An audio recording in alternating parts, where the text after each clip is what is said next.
उठे। हम मांगते हैं तेरा राजाए, हम चाहते हैं यीशु नाम उठे।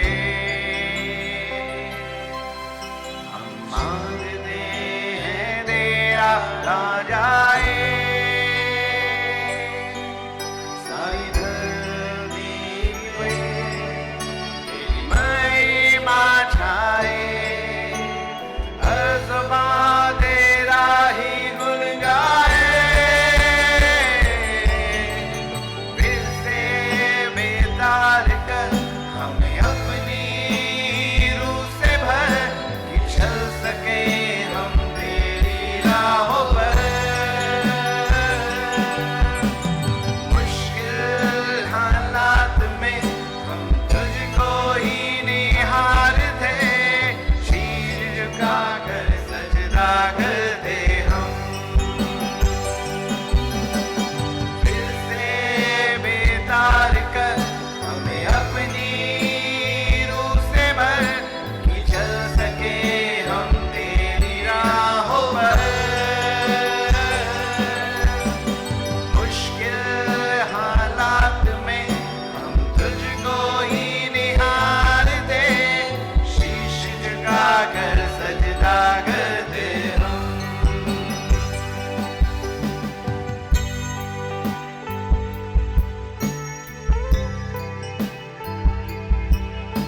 सारा प्रताप सारा जलाल आप ही का है। आज हम जो कुछ है यीशु नाम से है, यीशु के लहू से है, असुत्तम बलिदान से है, कलवरी के द्वारा है। क्योंकि कलवरी से हमें ये समाचार मिला कि हम जयवंत से बढ़कर हैं। आपने हमें मृत्यु से जय दी, बीमारियों से जय दी प्रभु। अनंत अनंत काल की मृत्यु से आपने हमें छुड़ाया, दुष्ट आत्माओं से छुड़ाया, अंधकार और शैतान की शक्तियों से छुड़ाया। इसलिए हम चाहते हैं यीशु नाम उठे। हालेलुया।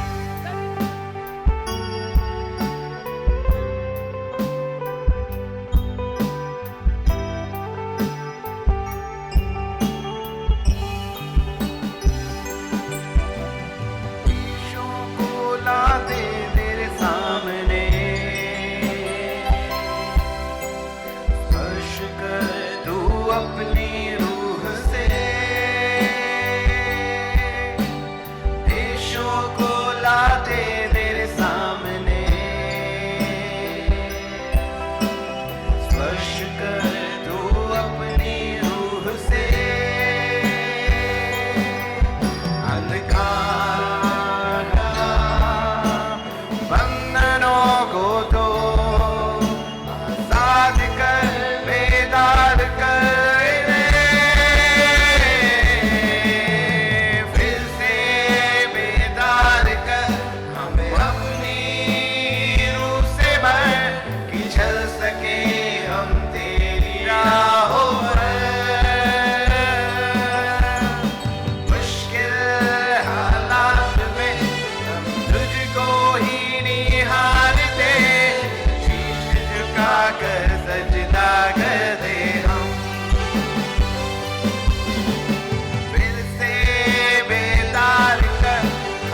भर कि चल सके हम तेरी राहों पर।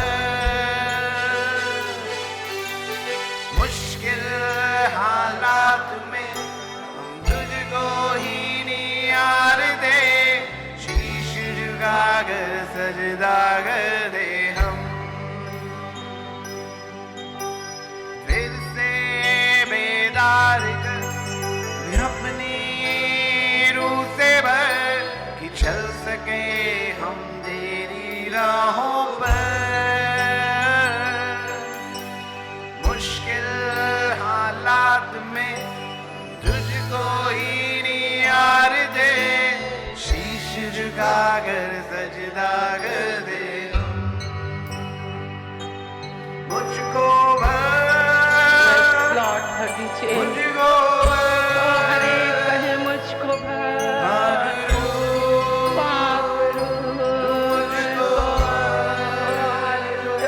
आजाद कर, बेदार कर,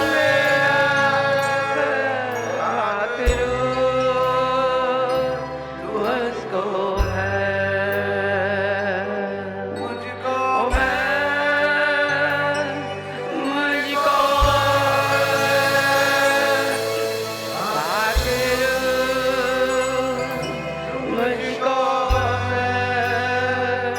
आजाद कर, बेदार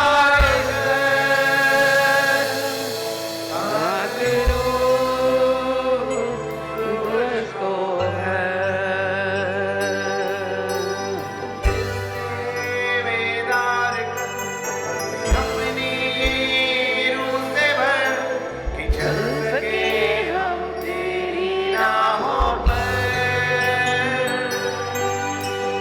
मुश्किल हालात में तुझको ही निहार दे, शीश झुकाकर सजदा कर दे। लाखों की भीड़ आपके पास है ना। लोग मर रहे हैं, काफ़ी लोग मर रहे हैं, महान महान हस्तियां मर रही हैं। और जब उनकी मृत्यु होती है तो मेरे मुख से हमेशा एक शब्द निकलता है, माय गॉड, अब इन्हें पता चलेगा कि जीवन अब शुरू हो रहा है। मृत्यु के पश्चात आपका जीवन शुरू होता है। ये बाइबल बहुत हकीकत बताती है। सो हम सभी मृत्यु के ढलान में हैं। बुजुर्गों से भी यही प्रार्थना है कि, है ना, अंतिम जवानी तो हमारी कैसे गई, बचपना हमारा कैसे गया, परंतु इस बुढ़ापे में हमें परमेश्वर का बहुत ही भय मानने वाले लोग होना चाहिए। परमेश्वर एक बहुत ही अच्छा प्रभु है। सो जीवन हमारा मृत्यु के पश्चात शुरू होता है। प्रभु में जो सोते हैं उनको परमेश्वर के दूत उठाकर अच्छी सहनाइयों के साथ लेकर जाते हैं, बैंड बाजे के साथ, होसन्ना के नारे लगाते हुए।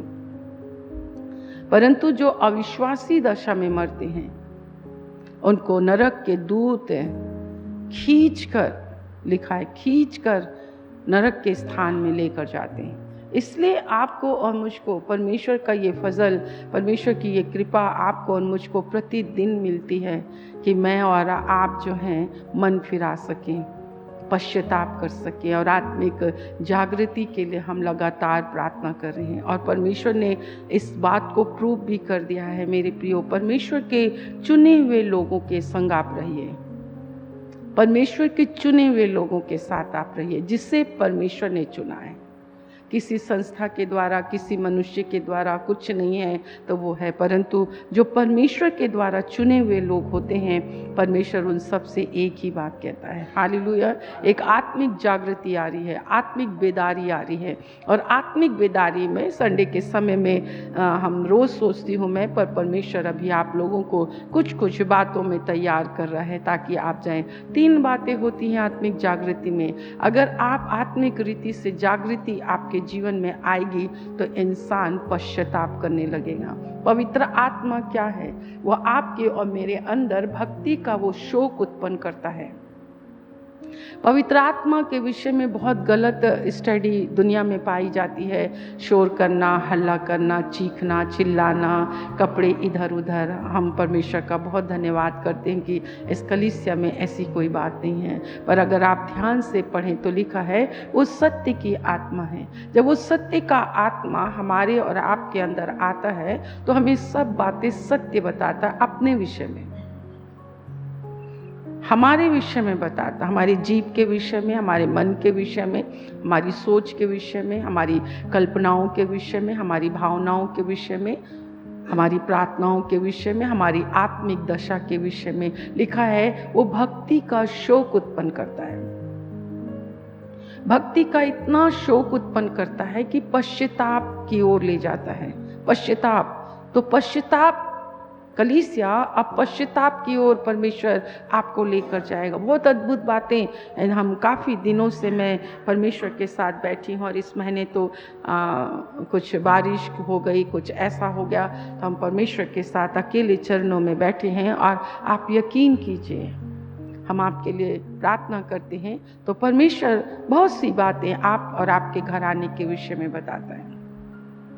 कई लोग परमेश्वर की बातों को समझते नहीं हैं और वो सोचते हैं कि किसी ने उनको बता दिया। ऐसा नहीं है, ऐसा नहीं है।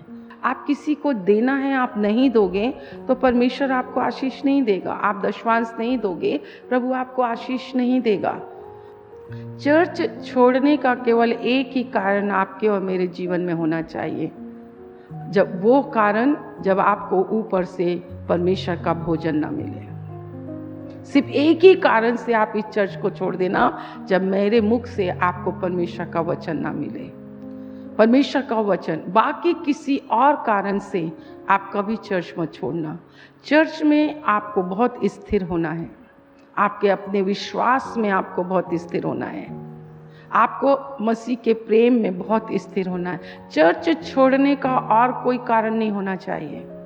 चर्च छोड़ने का केवल एक ही रीज़न होना चाहिए कि आपको वो भोजन, आत्मिक भोजन, आपको परमेश्वर का वचन नहीं मिल पा रहा है। अगर आपको परमेश्वर का वचन मिल रहा है तो परमेश्वर का धन्यवाद हो कि परमेश्वर आपसे प्यार करता है। Hallelujah, hallelujah.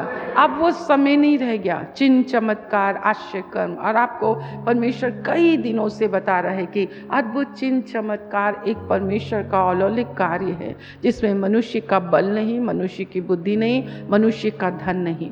परमेश्वर एक जैसा काम नहीं करता है। परमेश्वर काम करने के द्वारा उस बात को दिखाता है कि तुम कामों से प्रतीति कर लो, यूहन्ना 14:11, कि मैं और परमेश्वर एक है। मैं परमेश्वर की ओर से आया हूँ, मैं ही प्रभु हूँ, मैं ही परमेश्वर हूँ और मेरे सिवाय और कोई दूसरा परमेश्वर नहीं है। तुम ये जान लो, तुम ये विश्वास कर लो कि मैं और परमेश्वर एक ही हैं, और वैसे ही तुम भी मेरे और मेरे पिता के साथ एक हो जाओ। जो मैंने चाय की है ना, चाय का मैंने बहुत अच्छा उदाहरण ये चीज़ मैंने सीखा। जब तक उसमें दूध ना मिलाया जाए वो पानी होता है, पर जब उसमें दूध मिला दिया जाता है तो ये दूध और पानी हो जाता है। फिर उसमें चीनी डाली जाती है, फिर उसमें चाय पत्ती डाली जाती है ना। 4 चीज़ों से बनता है, पानी, दूध, चीनी और तड़का वड़का लगा दें, अदरक, इलायची, मसाले वाली टी, तो वो अलग बातें होती हैं। परंतु मेरे प्रियो, सचमुच में ये कैसी समानता है, और वो एक नई चीज़ बनती है चाय, एक नई चीज़ बनती है चाय। वैसे ही पिता, पुत्र और पवित्र आत्मा जब आपके और मेरे जीवन में घुल मिल जाता है तो एक नया रिश्ता बनता है। ओ हालेलुया! क्या आप एक नया रिश्ता बनने के लिए तैयार हैं? Hallelujah, hallelujah. वो सो परमेश्वर हमेशा से काम नहीं करता। हालेलुया। उसने आप पर प्रकट कर दिया है कि पिता, पुत्र और पवित्र आत्मा एक है। मैंने बताया ना, जब तक आप किसी के भलाई को बताएंगे नहीं, वो कैसे होगा, कैसे होगा? कुछ चीज़ें आपको बहुत अच्छी रीति से आपको और मुझको सिखाया जाना चाहिए। हालेलुया। आपको पता है, जिन्हें प्रतिफल नहीं मिलेगा उनको यीशु मसीह के आगमन के समय वो बहुत शोकित होंगे, वो बहुत शोकित होंगे। आपको अच्छे से अच्छा वचन मिल रहा है कि जब परमेश्वर ने बसलेल को चुना मिलाप वाले तंबू में एक कारीगर के रूप में। अब जब कारीगर शब्द आता है तो आप सोचो, आप किसी को भी ले सकते हो, सुनार को ले सकते हो, लोहार को ले सकते हो, कारपेंटर को, बढ़ाई को ले सकते हो, आप बढ़ाई को ले सकते हो। ये कैसे काम करते हैं? ये कैसे काम करते हैं? इनका काम क्या होता है? एक ऐसी चीज को लाना। कारपेंटर का काम क्या होता है?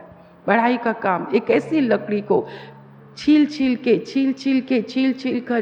कर उसको स्मूथ बनाया जाता है, उसको एकदम चिकना बनाया जाता है, उसको मुलायम बनाया जाता है। उसके बाद बहुत सी चीज़ें बनती है, बहुत मेहनत है, बहुत परिश्रम है। इसलिए मेरे प्रियो, पिता पुत्र पवित्र आत्मा, जब बाइबल कहती है आप विश्वास कीजिए कि पिता मेरे अंदर है, यीशु मेरे अंदर है, पवित्र आत्मा मेरे अंदर है, आप अंगीकार करते रहो, पिता पुत्र पवित्र आत्मा मेरे अंदर है, प्रभु ने मुझे बुलाया है, प्रभु ने मुझे चुना है, मैं परमेश्वर का मंदिर हूँ, मैं परमेश्वर का वास स्थान हूँ। और जब आप इस चीज को अंगीकार करते रहेंगे, आपके मुख से कभी भी व्यर्थ की बातें नहीं निकलेंगे, अनर्थ की बातें नहीं निकलेंगे, आलोचना आप कभी नहीं करेंगे। किसी भी इंसान को आप इतना उनके लिए ठोकर का कारण नहीं बनेंगे। मेरे प्रियो, आज कलीसिया में बहुत ही मिलावट आ गई है, पर आप उन मिलावटों से आप बच कर रहें। हालेलुया। क्योंकि आपको, अगर हम प्रतिफल को मैं नहीं बताऊंगी आपको, तो आप प्रभु में वैसा मेहनत करेंगे भी नहीं। परंतु ये नहीं है कि मुझे प्रतिफल पाना है इसलिए मुझे ऐसा करना है, नहीं, मैं हूं मसीह की, इसीलिए मुझे मसीह के समान बनना है। बाइबल कहती, पौलुस अपनी कलीसिया के लिए कहता है कि मैं तो जच्चा की सी पीड़ा सहता हूं कि तुम में जब तक कि मसीह का रूप ना देख लूं। पवित्र आत्मा क्यों दिया गया है? यीशु मसीह मेरे अंदर क्यों है? प्रकाशित वाक्य 3:20 को समझो। इसलिए आप बाइबल पढ़ते समय कहें, प्रभु मेरी समझ को खोलें, प्रभु मेरी समझ को खोलें। और सबसे बड़ी बात तो ये है कि विश्वास कीजिए कि जब आपने यीशु को अपने जीवन में उद्धारकर्ता के रूप में ग्रहण किया, तब यीशु ने आपके अंदर आया, और यीशु आपके अंदर है, वो आपके साथ वचन पढ़ रहा है, वो आपके साथ भोजन में है, यीशु आपके अंदर है। आप क्या सोच रहे हैं? आप चर्च में बैठे तो यीशु नहीं है? यीशु आपके अंदर है, यीशु मेरे अंदर है। हालेलुया। उसकी आत्मा मेरे अंदर है, उसका प्रकाशन मेरे अंदर है। उसने सृजा हमको अपनी ही स्वरूप और अपनी समानता में, हालेलुया, अपना जीवन देकर भेजा इस संसार में, अपने प्रेम को भरकर हमें भेजा। विश्वास करेंगे? आपको विश्वास करना है। आनंदित रहिए, उत्साहित रहिए, और हमेशा ही ऐसे करेंगे। देखो शैतान कैसे आपके और मेरे जीवन से भागेगा। जब यीशु मसीह आएगा तो उसके आगमन पर जिन लोगों को प्रतिफल नहीं मिलेगा, सचमुच में वो बहुत ही उनको उदास का, वो तो एक अलग ही सब्जेक्ट है। परंतु मैं आपको बता रही हूँ, आप कंडीशन मत भूलिए, शर्त को मत भूलिए।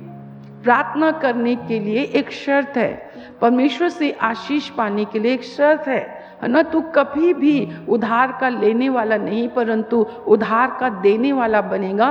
पर इससे पहले आप 28 व्यवस्था विवरण 28 अध्याय को एक वचन से पढ़ोगे तो उसमें जितनी भी बातें, यदि तू ऐसा करे तो, यदि तू ऐसा करे तो, यदि तू ऐसा करे तो, चंगाई के लिए शर्त है, यदि तू परमेश्वर के वचन को तन और मन से सुने, समझे, ग्रहण करे, बोले, तब वो वचन तेरे सारे शरीर के चंगे रहने का कारण होगा।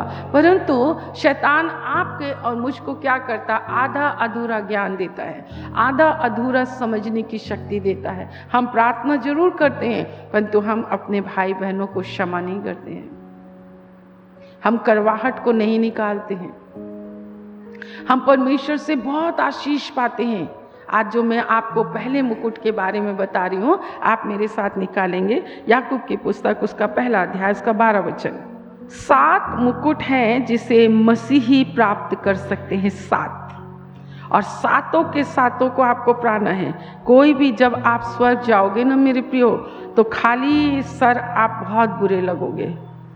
आप स्वर्ग में पहुँच तो गए, परंतु आप बहुत पीछे हो। कहाँ सिंहासन है और वो कहाँ जोनापुर के मोड़ में तुम खड़े हो। कई लोग तो वो मेहरोली के मोड़ में खड़े हैं, कई बार मेरे को तो रास्ता नहीं पता है, परंतु कई लोग इधर के मोड़ में खड़े हैं, कई तो एकदम तो फिर क्या फायदा है? हमें तो यीशु मसीह को आमने और सामने देखना है। हालेलुया। आइए हम उससे पढ़ेंगे। हाँ, 1:12।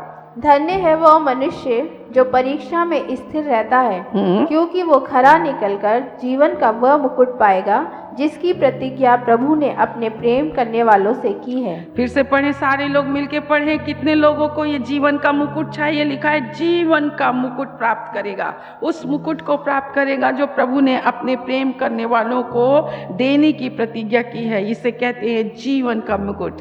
ठीक है, फिर से पढ़े याकूब 1:12। धन्य है वह मनुष्य जो परीक्षा में स्थिर रहता है, क्योंकि वो खरा निकलकर जीवन का वो मुकुट पाएगा जिसकी प्रतिज्ञा प्रभु ने अपने प्रेम करने वालों से की है। परमेश्वर ने ये प्रतिज्ञा, जीवन का मुकुट देने की प्रतिज्ञा किससे की है? क्या आप प्रेम करते हैं? प्रेम करते हैं तो उसकी पहचान कैसी है कि आप परमेश्वर से प्रेम करते हैं?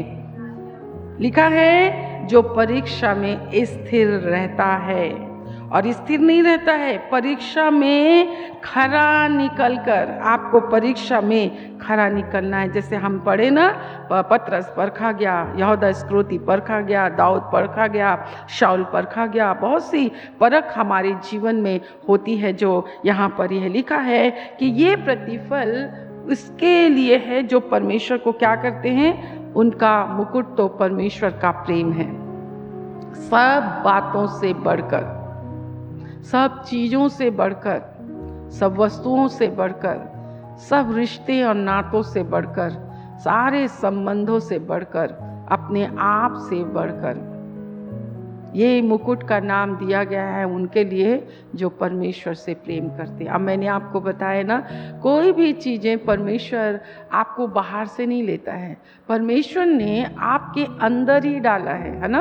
आप भूल रहे हैं, रोमियो की पुस्तक उसका 5वां अध्याय 1 वचन से हम पढ़ेंगे कि पवित्र आत्मा, है ना, इसलिए मैं आपको पूरा पढ़ा रही हूँ। पवित्र आत्मा जो परमेश्वर का प्रेम आपके अंदर डालता है। जो मनुष्य रीति रिवाज धार्मिक होने के नाते परमेश्वर से प्रेम करता है, वो परीक्षा के समय स्थिर नहीं रहता, वो परीक्षा के समय वो खरा नहीं निकलता। पढ़ेंगे हम। अतः जब हम विश्वास से धर्मी ठहरे तो अपने प्रभु यीशु मसीह के द्वारा परमेश्वर के साथ मेल रखें, जिसके द्वारा विश्वास के कारण उस अनुग्रह तक जिसमें हम बने हैं हमारी पहुंच भी हुई, और परमेश्वर की महिमा की आशा पर घमंड करें। केवल यही नहीं, वरन हम क्लेशों में भी घमंड करें, ये जानकर कि क्लेश से धीरज और धीरज से खरा निकलना, और खरा निकलने से आशा उत्पन्न होती है, और आशा से लज्जा नहीं होती, क्योंकि पवित्र आत्मा जो हमें दिया गया है उसके द्वारा परमेश्वर का प्रेम हमारे मन में डाला गया है। पवित्र आत्मा के द्वारा परमेश्वर का प्रेम आपके अंदर डाला गया। थोड़ा ढूंढो, अपने अंदर ढूंढो, क्या सचमुच में परमेश्वर की पवित्र आत्मा के द्वारा परमेश्वर का प्रेम आपके अंदर डाला गया है। अब जब प्रेम अंदर डाला गया है तो आप अपने आप को चेक कर सकते हो कि अगर मैं परमेश्वर से प्रेम करती हूँ तो क्या मैं 10 बजे तक सो सकती हूँ, 8 बजे तक सो सकती हूँ, देर रात में जाग सकती हूँ, टीवी देखकर अपना समय वेस्ट कर सकती हूँ, न्यूज़पेपर पढ़कर क्या मैं अपना समय वेस्ट कर सकती हूँ, जबकि उनके सामने बैठने से मुझे कोई लाभ नहीं है। कलीसिया फ्राइडे के दिन मैं आपको बताना चाहती हूँ, अच्छा है आप आइए। आपको मालूम है जो कलीसिया अर्थात जो विश्वासी या जो विश्वासियों का झुंड परमेश्वर को बहुत ज़्यादा आदर देता है, वो कलीसिया बहुत ही शक्तिशाली कलीसिया होती है। इस दुनिया में ऐसी कोई चीज़ नहीं है जो आप परमेश्वर से ज़्यादा आदर दे सकें। ध्यान से सुनना, मेरे कहने से क्या होता है कि मैं परमेश्वर से प्रेम करती हूँ। बाइबल कहती है परमेश्वर अपने प्रेम करने वालों को पहचानता है। दूसरी बात, अगर मैं परमेश्वर से प्रेम करती हूँ, जो पवित्र आत्मा के द्वारा जो प्रेम मेरे अंदर डाला गया है, वो प्रेम बाइबल कहती है तुम क्यों मुझसे कहते हो हे प्रभु हे प्रभु, और हम प्रार्थना में कहते हैं हे प्रभु। हम दूसरों के सामने हे प्रभु कहते हैं, हम गिरते हैं तो हे प्रभु कहते हैं, हम संकटों में हे प्रभु कहते हैं। कहता है तुम मुझसे प्रेम करते हो तो हे प्रभु क्यों कहते हो? सिर्फ तुम मेरा नाम क्यों लेते हो जबकि तुम मेरी आज्ञाओं को नहीं मानते हो? अगर आप परमेश्वर की आज्ञाओं को जानते हो, आपको पूरी बाइबल में आपको परमेश्वर की एक एक आज्ञा को आपको मानना है। सबसे बड़ी बात जो आज्ञा है, प्रेम करने वालों से प्रेम करते हो तो क्या बड़ी बात है।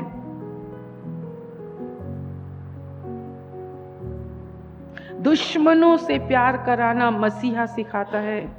तेरे एक गाल पर जो तुझे थप्पड़ मारे तो तू अपना दूसरा गाल फेर दे, ये मसीह सिखाता है। एक कोस तुझे लेकर चले तो तू 2 कोस पैदल चला जाए, ये मसीहत सिखाती है। प्रार्थना तो हर कोई कर लेता है। आज पता क्या है, आज जिस युग में तुम जी रहे हो, जिस संसार में तुम जी रहे हो, सिवाय दिखावे के कोई नहीं है। आज आप जिस दौर में जी रहे हो ना मेरे प्रियो, मैं आपसे कहना चाहती हूँ, आप झूठे उपदेशक और झूठे भविष्यवक्ताओं के युग में जी रहे हो। सिवाय उनकी महिमा, सिवाय उनकी महिमा, उनकी मिनिस्ट्री की महिमा, उनकी महिमा, वहाँ पर परमेश्वर की कोई महिमा नहीं है।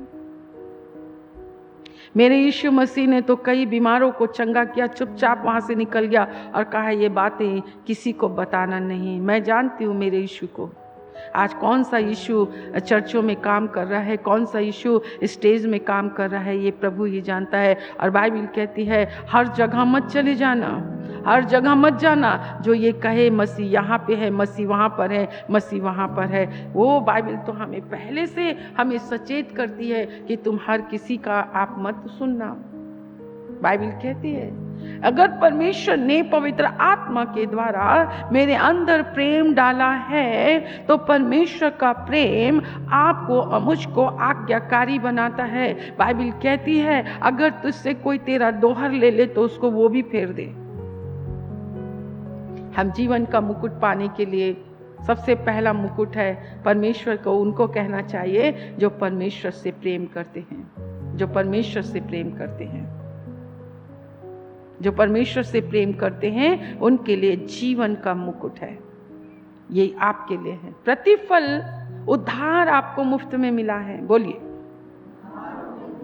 परमेश्वर के अनुग्रह का कार्य है उद्धार, है ना। परमेश्वर के प्रेम का काम है उद्धार, वो मुझे मुफ्त में मिला है, परंतु प्रतिफल आपको कमाना है। प्रतिफल आपको कमाना है। प्रतिफल कमाने की सामर्थ परमेश्वर आपको देता है। ठीक है, आज्ञाओं को मानना है, आज्ञाओं को मानना है। और परमेश्वर तो का वचन तो ये कहता है, आप मेरे साथ निकालेंगे मत्ती रचित सुसमाचार, जीवन का मुकुट पाने के लिए आपको मत्ती रचित सुसमाचार को पी लेना है, सीख लेना है, अपने व्यवहार में आपको लाना है। पहाड़ी उपदेश परमेश्वर ने आपको मुझको ऐसे ही नहीं दिया है। ठीक है, उसके 43 से पढ़ें। तुम सुन चुके हो कि कहा गया था अपने पड़ोसी से प्रेम रखना और अपने बैरी से बैर। हाँ। परंतु मैं तुमसे ये कहता हूँ कि अपने बैरियों से प्रेम रखो और अपने सताने वालों के लिए प्रार्थना करो, जिससे तुम अपने स्वर्गीय पिता की संतान ठहरोगे। हाँ। क्योंकि वो भले और बुरे दोनों पर अपना सूर्य उदय करता है। हाँ। और धर्मी और अधर्मी दोनों पर मेह बरसाता है। आप मेरे से एक बात बताएं, इस वचन के अर्थ को देखो। सचमुच में फ्राइडे के दिन आप जब प्रभु के पास आते हैं, आपको परमेश्वर भेद की बातें बताता है। यहाँ पर लिखा है धर्मी और अधर्मी।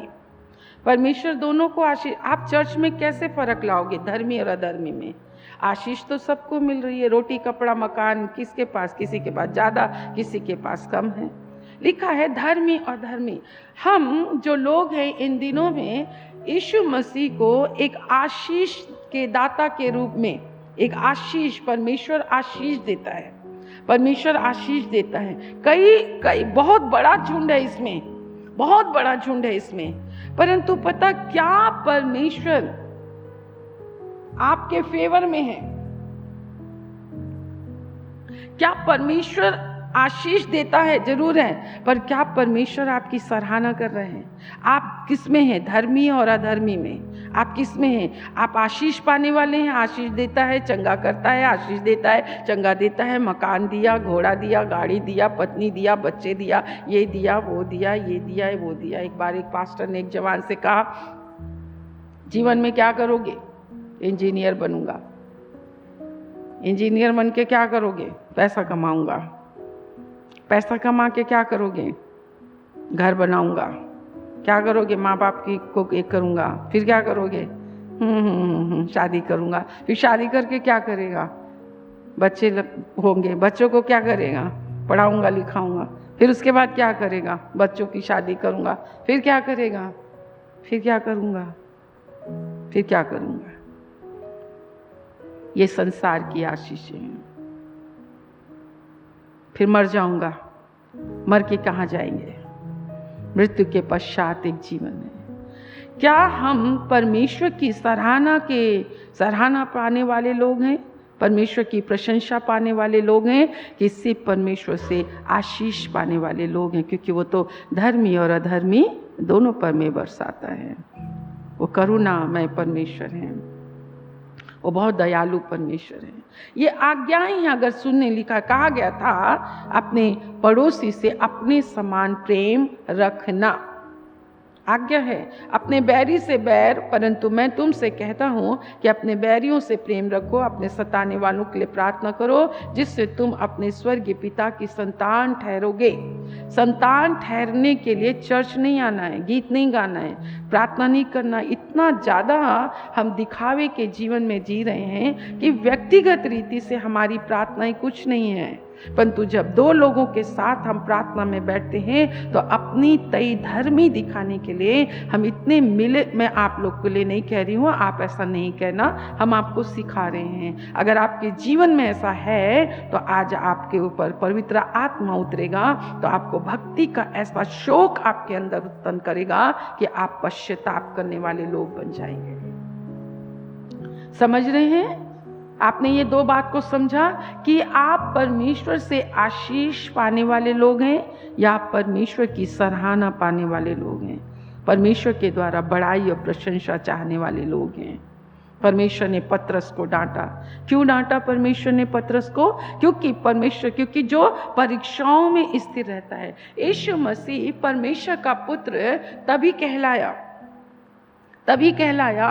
जब यीशु मसीह ने परमेश्वर की एक एक आज्ञाओं का पालन किया, यहाँ तक कि उसने क्रूस की मृत्यु सह ली। और जब मुर्दों में से जी उठा तो एक आकाशवाणी हुई कि ये मेरा प्रिय पुत्र है जिससे मैं अति खुश हूँ। और उसको बचपन से सिखाया गया था, बचपन से उसे सिखाया गया था कि लोगों के पापों के कारण तेरी उलाहना होगी, तेरी ताड़ना होगी, तुझे घसीटा जाएगा, तुझे मारा जाएगा, तुझे अपमानित किया जाएगा। चर्च, हम कितने सालों से गुड फ्राइडे मना रहे हैं। हम रीति रिवाज और एक धार्मिक प्रवृत्ति के उसकी धार्मिकता का इनकार करके अपनी ही धार्मिकता हम स्थापित करते हैं। परंतु जिस पल आप अपने हाथों से अपने बच्चे को मार डालोगे ना, बहुत सी स्टोरियां बनी हैं इस चीज को समझाने के लिए, पर मैं नहीं सोचती कि लोग, जिस पल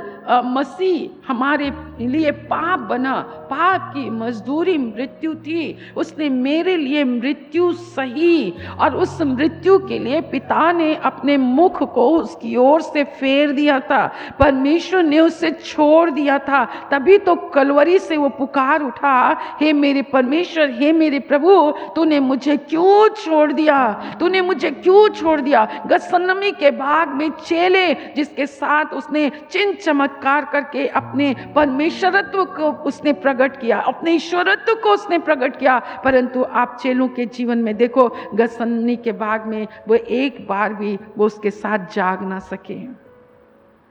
आपको क्या लगता है? आप अंतिम समय में जी रहे हैं, कहीं आप कलीसिया के लिए उजाड़ने का कारण तो नहीं है? आप कलीसिया में आज आपको इसको बहुत आपको लेना पड़ेगा, इसको सीखना पड़ेगा आपको। परमेश्वर कहता है मेरी संतान तो वही है जो शत्रु से प्यार करती है, अपने सताने वालों से प्यार करती है।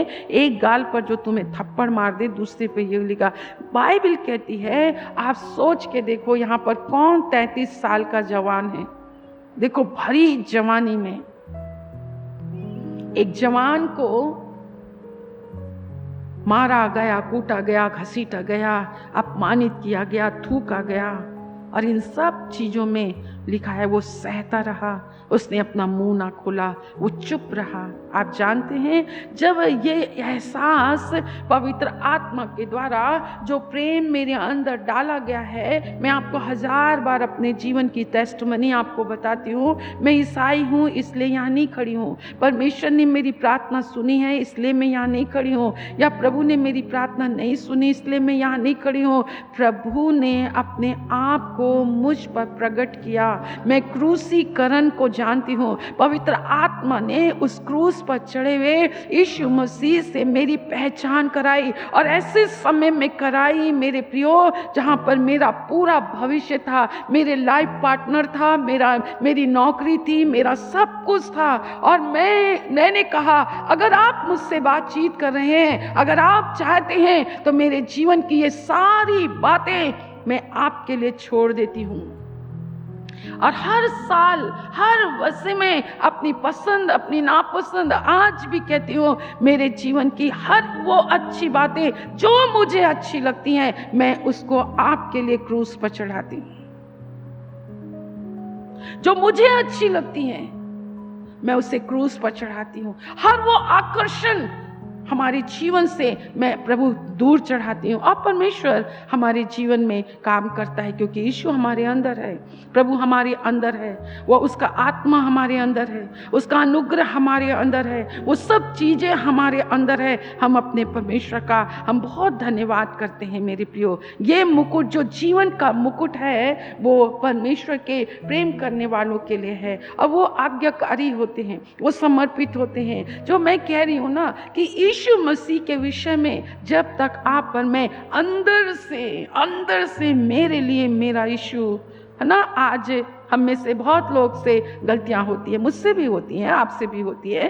कई बार मुझे तो बाइबल कहती है अपना पास्ट मत याद करो, पर मैं हमेशा अपनी गलतियां आपको ऐसा कैसे हो सकता है प्रभु, वो दिन कैसे वापस आ जाए, वो मेरा एक गलत निर्णय ऐसा लगता अपने बाल को ऐसा नोचूं, अपने सर को दीवार में ऐसा पटकूं, परंतु कितना अच्छा परमेश्वर है। हम अपने आप को घायल करते हैं, परंतु वो कहता है कि मैंने तो तेरे पाप को अपने पीठ के पीछे कर दिया। Thank you Lord, thank you Lord. इस तेल और जल को छू लीजिए। यीशु के नाम से यीशु का लहू बन जाए, यीशु के नाम से यीशु का लहू बन जाए, यीशु मसीह नासरी के नाम से यीशु का लहू बन जाए, यीशु मसीह नासरी के नाम से यीशु का लहू बन जाए। आपके वचन की सामर्थ, पवित्र आत्मा की सामर्थ के द्वारा प्रभु वो खुदावंद ये तेल छू लीजिए। जो कोई बंधुआई में है, पाप की और शैतान की, निर्धनता की, रोग और बीमारी, यीशु के नाम से यीशु के लहू से नष्ट हो मेरे प्रभु, नष्ट हो जाए, और उन्हें बाहर निकालिए प्रभु, उन्हें बाहर निकालिए मेरे परमेश्वर पिता, ताकि वो आपको जाने पहचाने, उनका जीवन आपके हाथों के द्वारा संवारा जाए, एक एक के ऊपर आपका हाथ पाया जाए। एक एक को छू लीजिए। जो कोई विश्वास से पिए लगाए वो चंगा हो जाए मेरे परमेश्वर। अगर अड़ोसी पड़ोसी कोई बीमार हो मेरे परमेश्वर जब उन्हें दें वो भी चंगा हो जाए। हालेलुया। लोगों को परमेश्वर बाहर निकालिए अंधकार की शक्तियों से, और लोग आपकी शरण में आए और परमेश्वर आशीषित हो, और मेरे प्रभु परमेश्वर पिता उनके जीवन में आपका राज्य स्थापित हो। आपने सुना है, धन्यवाद। यीशु के नाम से आमीन।